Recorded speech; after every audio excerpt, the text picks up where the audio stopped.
Hi friends, आप सभी का क्लास 9th के second chapter physical features of India में वेलकम है। तो फिजिकल फीचर्स ऑफ इंडिया का जो चैप्टर है उसके जो बेसिक फीचर्स हैं वो हम डिस्कस करने जा रहे हैं। तो जो बेसिक फीचर्स से हम शुरुआत करेंगे और उसके बाद हम देखेंगे कि इंडिया की मेन फिजिकल फीचर्स क्या हैं, उन सबको हम डिस्कस करते हुए आगे बढ़ेंगे। तो नॉर्मली यदि हम देखें कि अर्थ साइंटिस्ट हैं कि हमें फिजिकल फीचर्स का कुछ पता कैसे चलता है, तो शुरुआत ही हम बात करते हैं कि अर्थ के जो डिफरेंट प्रोसेसेस हैं उसके बारे में हमें कैसे पता चलता है। तो उसके लिए जो साइंटिस्ट हैं, जो जियोलॉजिस्ट हैं, जिन्होंने अर्थ के ऊपर बहुत सारे अध्ययन किए, उन्होंने डिफरेंट डिफरेंट अपनी थ्योरीज दी हैं। उन्हीं थ्योरी में से एक थ्योरी है प्लेट टेक्टोनिक थ्योरी, जिसके बारे में हमें पढ़ना है कि earth scientist have attempt to explain the formation of physical features with the help of theories based on certain evidence. One such possible theory is the theory of plate tectonic. जो plate tectonic theory है वो हमें ये बताती है कि जो अर्थ है वो डिफरेंट डिफरेंट प्लेट से बनी हुई है और इन्हीं प्लेट्स का लगातार मूवमेंट होता है। इसके बारे में ये थ्योरी बात करती है, वो इसी प्रकार की इन प्लेट्स के बारे में बात कर रही है ये, ठीक है। और यदि प्लेट्स की हम बात करें तो हमने पहले भी, यदि 7th क्लास में आपको याद हो, तो हमने दो प्रकार की प्लेट्स वहाँ देखी थी कि एक प्लेट है वो आपकी जो स्थल वाली, जो लैंड वाली प्लेट है वो होती है, दूसरी जो प्लेट है वो आपकी हाइड्रोस्फीयर वाली यानी वाटर वाली एक होती है, ठीक है। अकॉर्डिंग टू दिस थ्योरी, इस थ्योरी के अकॉर्डिंग जो क्रस्ट यानी जो हमारी ज़मीन का जो अपर पार्ट है of the earth has been formed out of 7 major and some minor plates. ये थ्योरी ये बोलती है कि अर्थ की जो पूरी अपर की जो क्रस्ट है, ये क्रस्ट 7 बड़ी प्लेट और कुछ छोटी प्लेट से मिलकर बनी हुई है और ये प्लेट्स हैं, ये लगातार मूव करती रहती है।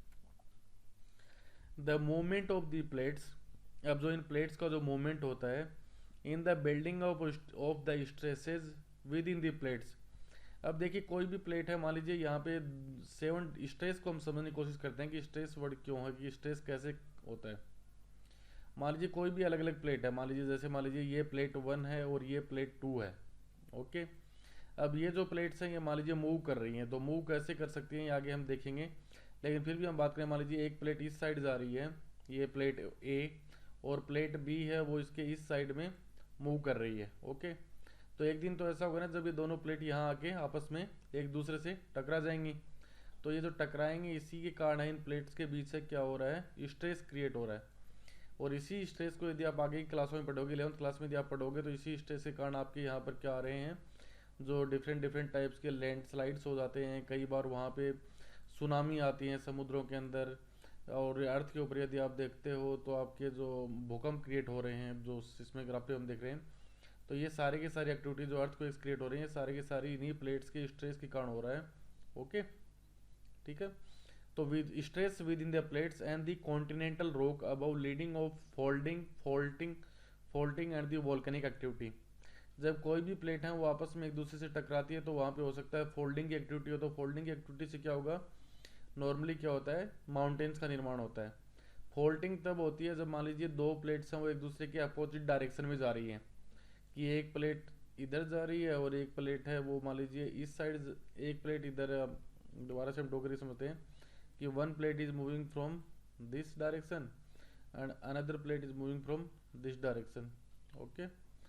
या फिर हो सकता है एक प्लेट इधर जा रही है और दूसरी प्लेट है वो इस डायरेक्शन में जा रही है, तो ये फोल्डिंग क्रिएट कर सकती हैं। साथ ही इसी कारण है वोल्केनिक एक्टिविटी भी होती है, जितने वोल्केनो आते हैं वो भी इसी कारण क्रिएट होते हैं। अब ये जो इन प्लेट्स का जो मूवमेंट है, बल्कि जो डिफरेंट 7 प्लेट्स और जो माइनर प्लेट्स हैं, इनका जो मूवमेंट है, इस मूवमेंट को 3 टाइप में क्लासीफाई किया गया है कि ये प्लेट्स हैं वो किस प्रकार से मूव करती है। अब हम बात करते हैं डिफरेंट डिफरेंट 7 जो बड़ी बड़ी बड़ी प्लेट्स हैं उनकी हम बात करते हैं। तो पहली जो प्लेट है वो हमारी यूरेशियन प्लेट है। यूरोप और एशियन कॉन्टिनेंट है, उन दोनों को मिलाकर एक प्लेट बनती है जिसको यूरेशियन प्लेट बोला गया है, ठीक है। सेकंड प्लेट है आपका नॉर्थ अमेरिकन प्लेट, कि उत्तरी अमेरिका की प्लेट। तीसरी आपकी फिर साउथ अमेरिका की प्लेट है, ओके। फोर्थ प्लेट है फिर आपकी अफ्रीकन प्लेट, ओके। अगली प्लेट है आपकी इंडो ऑस्ट्रेलियन प्लेट, इंडिया और ऑस्ट्रेलिया को मिलाकर जो प्लेट बनती है, ओके। और नीचे की साइड में आपकी एक अंटार्कटिक प्लेट है। ये आपकी बड़ी बड़ी प्लेट्स है, बाकी छोटी छोटी प्लेट्स भी यहाँ पे बहुत सारी हैं। और ये जो बीच वाला जो पार्ट आप देख रहे हो जहाँ पर रिंग ऑफ फायर लिखा हुआ है, ये आपके पैसिफिक ओशियन के अंदर एक पार्ट है। ये जो जहाँ जहाँ ये निशान बने हुए हैं ना, ये देखो इस प्रकार के निशान जो बने हुए हैं, ये इस प्रकार से बना हुआ। यहाँ पे डिफरेंट प्लेट्स के बीच जो है ना फोल्टिंग और फार्मिंग होती है। तो ये जो पूरा इलाका है ये अपने वोल्केनिक एक्टिविटी और अर्थक्वेक्स के लिए जाना जाता है, ठीक है, इसीलिए इसको रिंग ऑफ फायर बोलते हैं। ओके, ये जहाँ जहाँ भी फैला हुआ है, यानी कि यहाँ के जो प्लेट्स का मूवमेंट है वो सबसे ज़्यादा है। ओके, और एकदम ये प्लेट्स के काउंटर के ऊपर है। ठीक है, तो यहाँ पे हमेशा आपके पैसिफिक ओशियन के अंदर, इस पैसिफिक प्लेट के अंदर ये पूरा रिंग ऑफ फायर है, जिसके कारण यहाँ पे बहुत सारे अर्थक्वेक्स और वोल्केनिक एक्टिविटी जनरेट होती हैं। यदि आपको पता हो तो जापान है वो इसी पैसिफिक ओशियन में है, जिसके कारण वहाँ पे मैक्सिमम जो अर्थक्वेक्स जनरेट होते हैं। अब जो हम प्लेट की जो बाउंड्री बात करते हैं कि जो प्लेट्स हैं वो 3 प्रकार से मूवमेंट कर सकती हैं। जो पहला मूवमेंट होता है उसको हम समझने की कोशिश करें, डाइवर्जेंट बाउंड्री बोलते हैं उसको, कि मान लीजिए दो प्लेट्स हैं वो एक दूसरे के अपोजिट डायरेक्शन में जा रही हैं तो उसको हम डाइवर्जेंट बाउंड्री बोलेंगे। यदि दो प्लेट्स हैं वो एक दूसरे के सेम डायरेक्शन में आ रही हैं, एक दूसरे के पास आ रही हैं, तो उसको हम कन्वर्जेंट बाउंड्री बोलेंगे। और यदि दो प्लेट्स हैं वो एक दूसरे के जो ट्रांसफॉर्म करती हुई जा रही है, एक दूसरे के लंबवत डायरेक्शन में जा रही हैं, तो उसको हम ट्रांसफॉर्म बाउंड्री बोलेंगे। तो इन प्लेट्स के मूवमेंट को हम समझने की कोशिश करते हैं, चलिए दोबारा से पिक्चर्स के द्वारा, कि while some plates came towards each other and form convergent boundary, जब दो प्लेट्स हैं वो एक दूसरे की तरफ आती हैं, एक दूसरे के नज़दीक आती हैं, तो वो कन्वर्जेंट बाउंड्री का निर्माण करती हैं।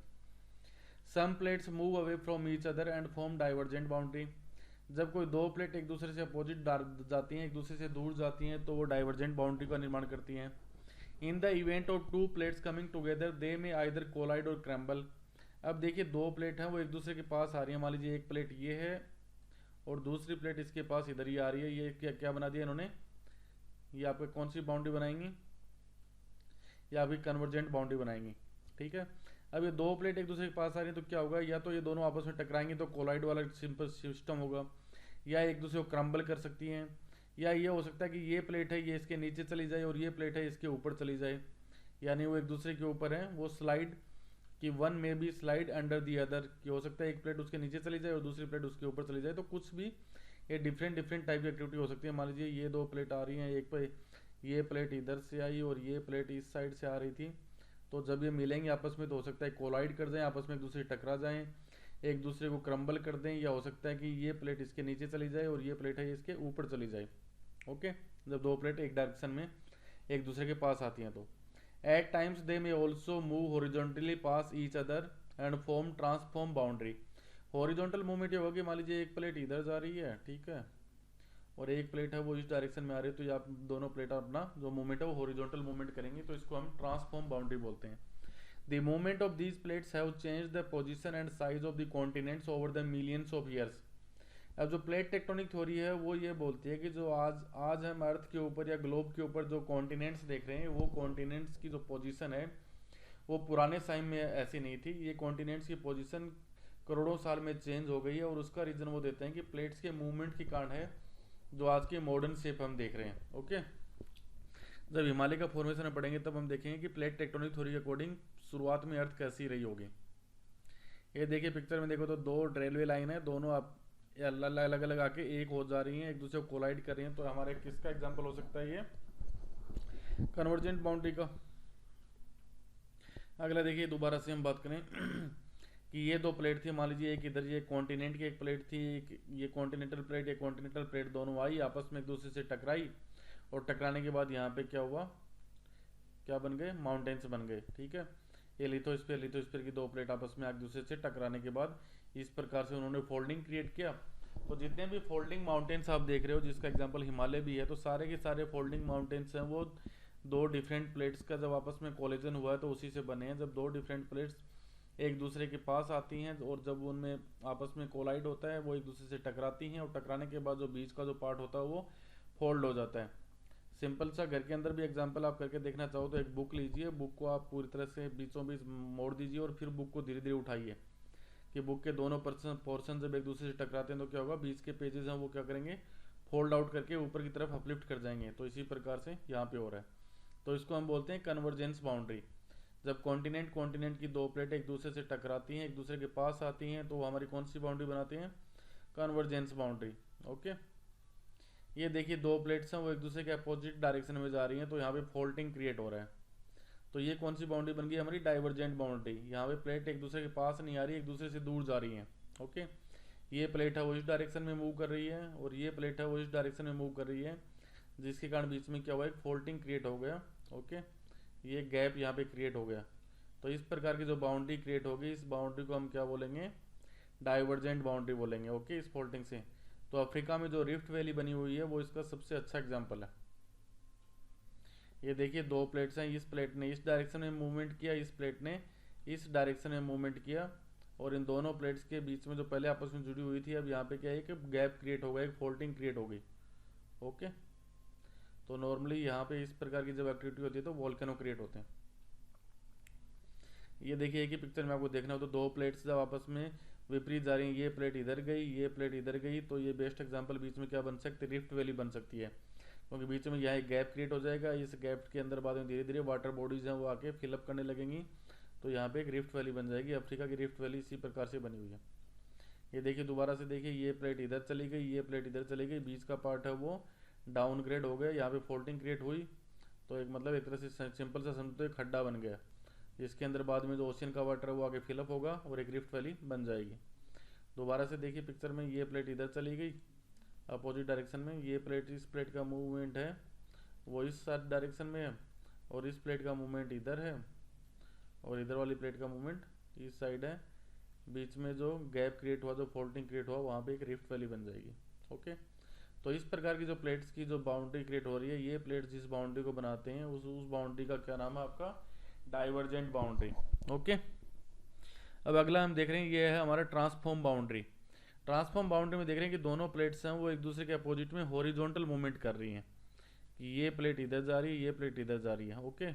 मूवमेंट तो इनका अपोजिट है, लेकिन मूवमेंट कैसा, हॉरिजॉन्टल है, कि इस प्रकार से मूवमेंट हो रहा है। ये एक प्लेट मान लीजिए अब इधर ऊपर की तरफ जा रही है, दूसरी प्लेट नीचे की तरफ आ रही है, ओके। यहाँ भी मूवमेंट एक दूसरे के अपोजिट डायरेक्शन में है, लेकिन उसकी जो डायरेक्शन है वो हॉरिजॉन्टल है। अब तीनों प्लेट्स को यदि हम एक साथ देखें तो देखिए और समझ में आएगा आपको कि पहला जो प्लेट्स हैं वो एक दूसरे के अपोजिट में जा रही हैं, नंबर 1, तो ये आपका डाइवर्जेंट बाउंड्री बन गई कि एक प्लेट इस साइड जा रही थी, एक प्लेट इस साइड जा रही थी, दोनों के बीच में एक गैप क्रिएट हो गया जहाँ पे एक रिफ्ट वैली बन जाएगी, तो ये हमारी डाइवर्जेंट प्लेन बाउंड्री बन गई। जब दो प्लेट्स हैं वो एक दूसरे के सेम डायरेक्शन में आ रही हैं, एक प्लेट इधर आ रही है और दूसरी प्लेट भी इसी डायरेक्शन में आ रही है, तो हमने बात की थी कि या तो यहाँ पे एक फोल्ड माउंटेन बन जाएगा, बीच का जो पार्ट है वो टकराने के बाद फोल्ड हो जाएगा, या हो सकता है एक प्लेट है वो सबमर्ज कर जाए, सबडक्ट कर जाए, और दूसरी प्लेट है वो इसके ऊपर की तरफ चली जाए। ट्रांसफॉर्म बाउंड्री में हम देख रहे थे कि एक प्लेट इस डायरेक्शन में जाएगी, एक प्लेट उस डायरेक्शन में जाएगी, जो मूवमेंट है वो हॉरिजॉन्टल मूवमेंट होगा। तो इस प्रकार से हम देख रहे हैं जो अर्थ के ऊपर जो डिफरेंट डिफरेंट प्लेट्स हैं उनका मूवमेंट इस प्रकार से होता है, जिसके कारण अर्थ की जो सारी शेप है वो आज इसी प्रकार से चेंज हुई है। तो यहाँ तक हमने प्लेट बाउंड्रीज के बारे में पढ़ा है। आपको कुछ समझ में नहीं आया तो कमेंट सेक्शन में लिखिए, चैनल को लाइक कीजिए, सब्सक्राइब कीजिए। Thank you, bye bye.